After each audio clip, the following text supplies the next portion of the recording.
the second shooting, the Saturday, I literally went online and I just cancelled. I lose about 150 quid in taxes. I just cancelled it. I thought, I'm not going there. They've got half-trained goons packing, walking the streets of blue state, liberal cities like Minneapolis, and you say the wrong thing and you end up being shot 6 times in the back of the head while pinned to the floor. Yeah.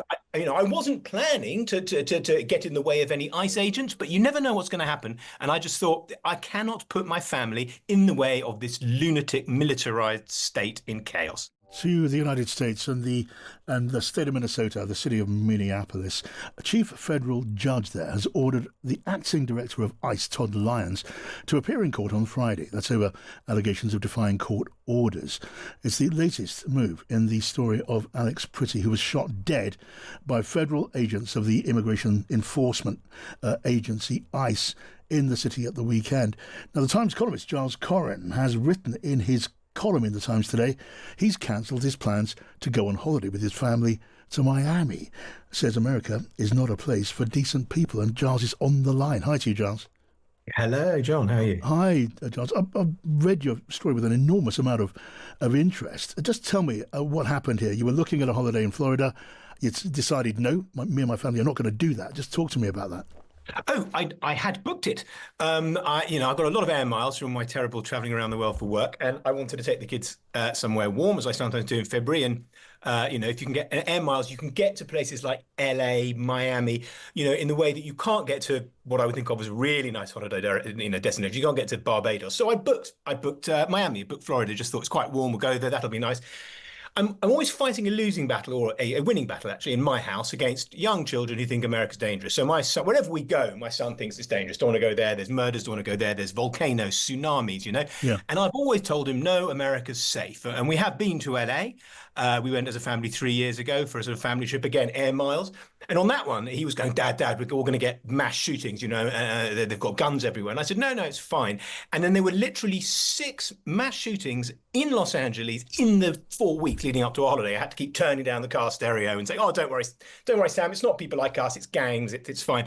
And he accepted it, and we went, and we didn't get shot. And 3 years have gone by, and we had this holiday coming up. And I was quite excited to go, and then this thing happened with Minneapolis. It started with Greenland. You go, yeah, Trump's nuts. It's a weird place, but that shouldn't stop me going on holiday. Right. I've always had faith in the American people. I love America. In the Bush years, all my liberal friends go, oh, it's so terrible, Bush. And I go, no, the Americans, they're great. It's okay when you're there. And then the second shooting, the Saturday, I literally went online and I just cancelled. I lose about 150 quid in taxes. I just cancelled it. I thought, I'm not going there. They've got half-trained goons packing, walking the streets of blue state, liberal cities like Minneapolis, and you say the wrong thing and you end up being shot 6 times in the back of the head while pinned to the floor. Yeah.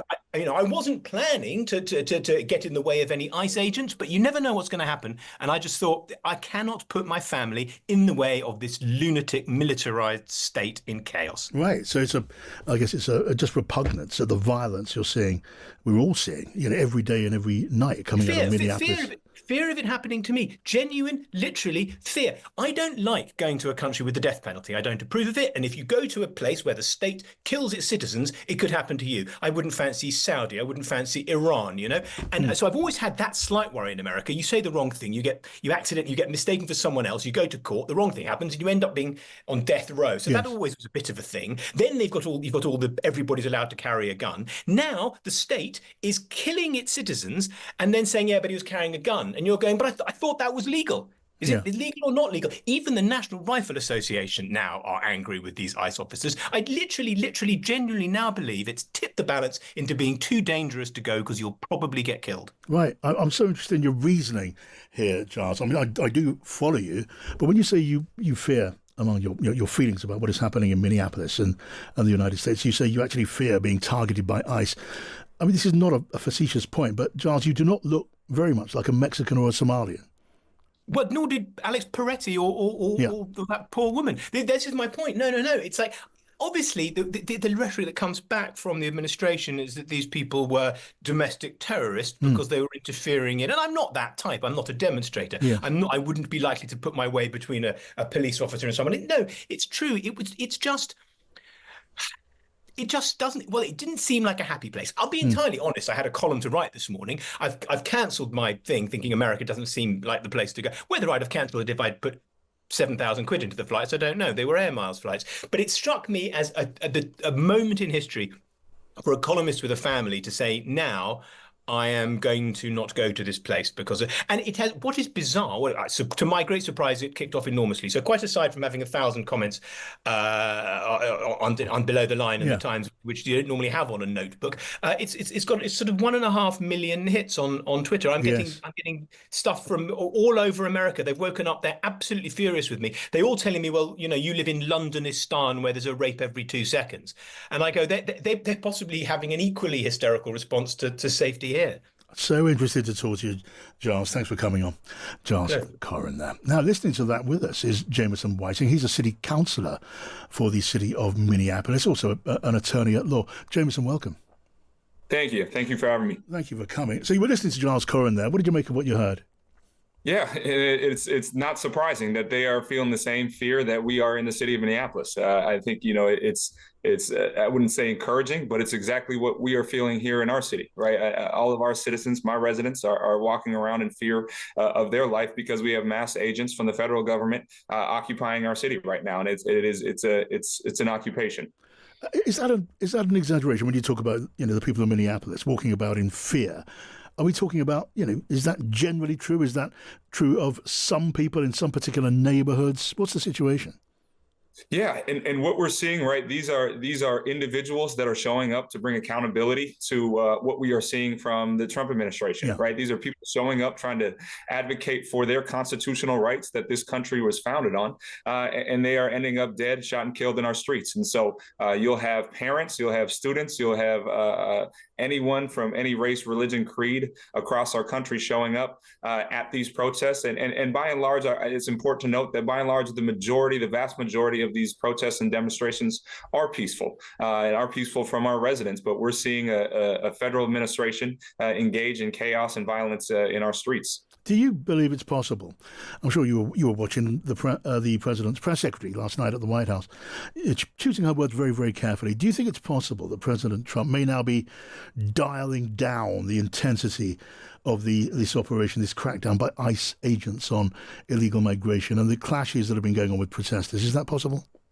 Yeah, I do hope so, right? I think anything that we can do to lower the temperature so that the federal government stops killing our residents is fantastic. And I'll believe it when I see it.